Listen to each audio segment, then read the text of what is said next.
আসসালামু আলাইকুম প্রিয় দর্শক, অন্য মঞ্চের আলাপচারিতায় আপনাদের সকলকে আমন্ত্রণ জানাচ্ছি। এখনকার প্রতিবেদন শুরু করছি একটি ভিডিও বার্তার শুরুর অংশটি দিয়ে। সেটা শুনুন প্রথমে। আমাকে মিথ্যাভাবে ফাঁসানো হয়েছে। এগুলা যেহেতু হাদির সাথে জামাতের একটা কানেকশন আগে থেকেই ছিল, ও জামাতের প্রোডাক্ট, তো সেই জন্য জামাতিরা কোনোভাবে এই ঘটনা ঘটেছে। বাইকের মধ্যে আমি ছিলাম না।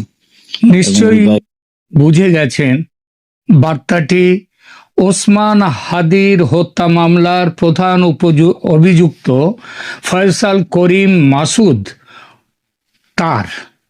এই ভিডিও বার্তাটি শুধু শুনিয়ে দিলাম প্রথমে, এরপরে তার যে পুরো ভিডিও বার্তাটি তার সেটা আপনাদের সামনে নিয়ে আসব। এখন যে প্রশ্নটা নিয়ে এখন আলোচনা করব সেটা হচ্ছে যে ওসমান হাদির হত্যাকাণ্ড নিয়ে আমি এই চ্যানেলে ইতিপূর্বে 3টি ভিডিও আপলোড করেছি। তার প্রথমটি ছিল 16ই ডিসেম্বর। তার শিরোনাম ছিল, সেই প্রতিবেদনের শিরোনাম ছিল ওসমান হাদির খুনিকে খুঁজে দিলেন আগাথা ক্রিস্টি। সেখানে আমি উল্লেখ করেছি যে আগাথা ক্রিস্টির ওপরে এই দায়িত্ব, তার যে ধরন, তার যে গোয়েন্দা অর্কুল পোয়ারো, তার যে ধরন তদন্তের, সেই অনুযায়ী এই খুনটি করেছে ওই ওসমান হাদির কাছের লোক, যাদের এই খুন হওয়ার ফলে যাদের লাভের সম্ভাবনা, তারাই তাকে খুন করেছে। অর্থাৎ মোটিভটা হচ্ছে বড় কথা।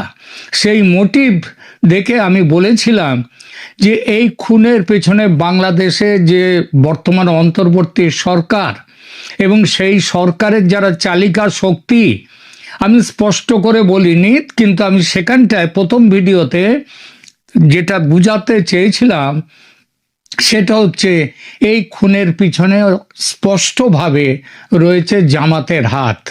এমনকি জামাতের এই কাজটি সম্পন্ন করার জন্যে যে শুটার বা ভাড়াটে খুনিকে নিয়োগ করা হয়েছিল, সেই খুনির নিয়োগের পেছনেও ছিল এই সরকারের সঙ্গে যারা আছে একদম উঁচু মহলে। তারা কারা? মোহাম্মদ ইউনূস এবং জেনারেল ওয়াকারুজ্জামান। আমি ইঙ্গিত করেছিলাম এই যে ভারতের ওপর দোষ দেয়া হচ্ছে, আওয়ামী লীগের ওপর দোষ দেয়া হচ্ছে, এরা কেউ নয়। এই খুনি হচ্ছে এই সরকারের ভেতরে যারা একদম উঁচুতে বসে আছেন তারা। আমি আমার দ্বিতীয় ভিডিও করেছিলাম তার 3 দিন পরে, যেদিন হাদি মারা যান, এবং সেই দিনের ভিডিওতে আমি বলে এসেছিলাম, আরও স্পষ্ট করে বলেছিলাম যে এই ভিডিওর পেছনে যে জামাতের হাতের কথা সেটা সেখানে বলেছিলাম। এবং 26 তারিখে আমি সেখানটায় নিয়ে এসেছিলাম এই বক্তব্য যে হাদির ভাই ওমর হাদি, তিনি বলছেন যে এই খুন করা হয়েছে নির্বাচন রুখতে। অর্থাৎ আমি প্রথম দিন যেগুলো বলেছিলাম ঠিক সেই জিনিসগুলো পরবর্তী সময়ে একেবারে কাঁটায় কাঁটায় মিলে গেল। এই পরিপ্রেক্ষিতে আমি তৃতীয় দিন অর্থাৎ 26 তারিখের ভিডিওতে আমি এটাও বলেছিলাম হাদির খুনি বর্তমানে কোথায় আছে। আমি বলিনি যে ওই ফয়সাল করিম মাসুদ তিনি হাদিকে খুন করেছেন, এটা বলিনি। আমি বলেছিলাম যিনি খুন করেছেন তিনি এখন রয়েছেন পাকিস্তান দূতাবাসে। এই পাকিস্তান দূতাবাসে তিনি রয়েছেন, এবং এই আমার থাকাটা, আমি সম্ভবত আমি সবার আগে পাকিস্তান দূতাবাসে রয়েছে হাদির খুনি, সেটা আমি প্রথম বলি। তো আমি ছাড়াও এই কথাটি বলেছেন আমাদের আর একজন বাংলাদেশের বিখ্যাত সাংবাদিক শোয়েব চৌধুরী। শোয়েব চৌধুরী কি বলেছিলেন, কি বলেছেন তার ভিডিওতে, সেটা একটু শুনুন আপনারা। Akanksha, we are hearing the voice of Islamabad via Dhaka. And that is what it's saying, that Hadi's killers are in Meghalaya, whatever, Ramu Hills. But in reality, I can say on record that both the killers of Hadi are currently, just now, they are inside the Pakistan High Commission's first floor, which is called Dhaka Cell. They are very much inside road number 71, Gulshan, Dhaka. They are inside the Pakistan High Commission, and they were used and hired by Pakistan High Commission to assassinate Hadi for a political mileage that Pakistan is already getting, and to somehow destabilize the country's situation, and to how to say, never hold any election in this country. So I'm repeating, the killers of Hadi are not in Meghalaya. The killers of Hadi are inside Pakistan High Commission in Dhaka, road number 71, Gulshan, at first floor. There is a cell called Dhaka Cell, and both of them are there. And if Pakistan has the courage, let them deny my claim. I will come up with some strong evidence. All right. Investigative জার্নালিজমে বাংলাদেশে যা জুড়ি মেলা ভার, সেই শোয়েব চৌধুরী স্পষ্টভাবে বললেন যে এর ওসমান হাদির খুনি রয়েছে ঢাকার পাকিস্তান দূতাবাসে। আর আমি আমার গোপন অসমর্থিত কিন্তু ভীষণভাবে নির্ভরযোগ্য সূত্রের ইনপুট থেকে আমি 26শে ডিসেম্বরে আমি বলেছিলাম যে তিনি আছেন, যে খুনি যে খুন করেছে ওসমান হাদিকে, সে পাকিস্তানের হাই কমিশনে রয়েছে। মিলে গেল আমার কথাটা। আবার দেখুন, এই খুনের পরে এখন একটি ভিডিও বার্তা বেরিয়ে এসেছে। এই দাউদ খান বা ফয়জাল করিম মাসুদ, তার যে ভিডিও বার্তাটি, সেটি এখন চারদিকে খুবই সাড়া ফেলেছে চারদিকে। কি সেই ভিডিও বার্তা? এই ভিডিও বার্তার প্রথম একটুখানি অংশ দিয়ে আমি এখানে শুরু করেছিলাম আজকের এই প্রতিবেদন শুরু করেছিলাম। এইবার আমি ফয়জালের ভিডিও বার্তায় যে বিষয়গুলো প্রধানত উঠে এসেছে তার মূল অংশগুলো ছোট্ট করে বলছি। ভিডিওতে প্রথমত ফয়জাল নিজেকে নির্দোষ দাবি করে বেশ কিছু চাঞ্চল্যকর অভিযোগ করেছেন। তিনি ওসমান হাদিকে হত্যা করেননি এটা বলেছেন, এবং বলেছেন যে হাদি তার বন্ধু ছিলেন এবং ঘটনার সময় তিনি কাছাকাছি থাকলেও তিনি কোনো গুলি চালাননি। ষড়যন্ত্রের অভিযোগ সেটা তিনি করেছেন। তিনি বলেছেন কি, যে তাকে বলির পাঁঠা বানানো হচ্ছে। একটি নির্দিষ্ট মহল, সেই মহলের নাম তিনি প্রথমে উল্লেখ করেননি, কিন্তু বুঝিয়ে দিয়েছেন যে তিনি বলেছেন যে জামাতের সঙ্গে তার ঘনিষ্ঠতা ছিল, তিনি জামাতের সাথে যুক্ত ছিলেন ওসমান হাদি।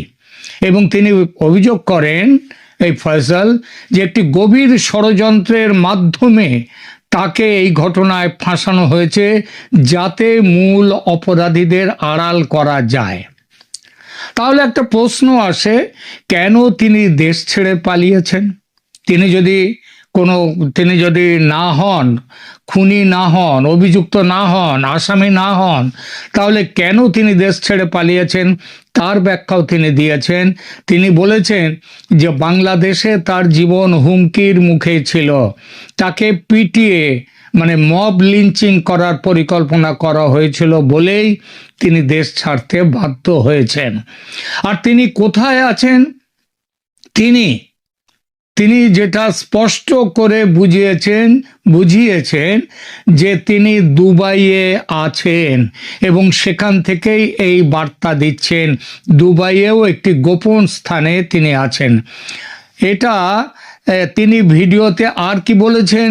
তিনি বলেছেন যে একটি সুষ্ঠু ও নিরপেক্ষ আন্তর্জাতিক তদন্তের দাবি তিনি জানিয়েছেন। এইখানে একটা কথা বলা যায় যে আজকে তো 18 ডিসেম্বর 18-19 মধ্যবর্তী রাত্রে 18-19 ডিসেম্বরের মধ্যবর্তী রাত্রে হাদির মৃত্যু হয়।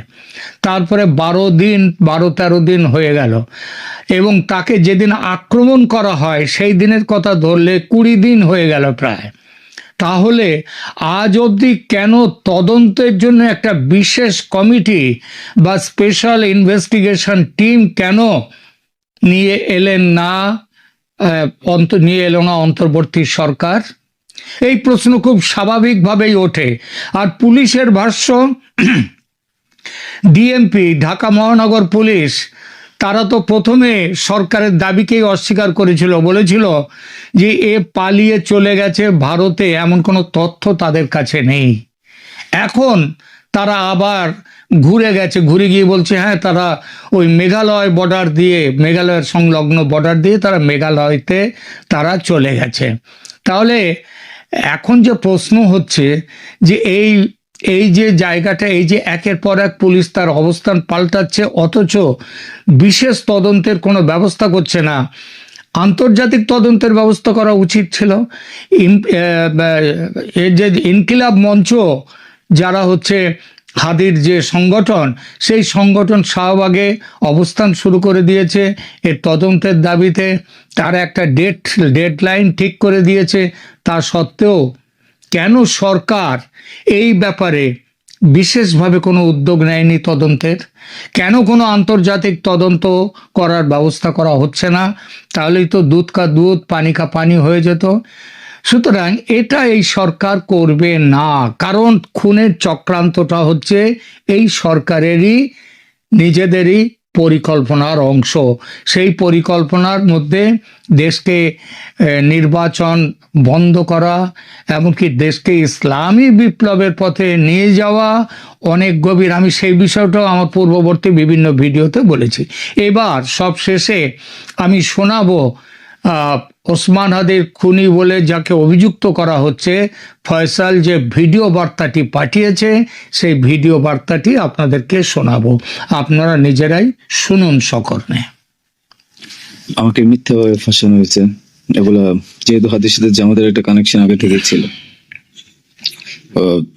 ও জামাতের প্রোডাক্ট, তো সেই জন্য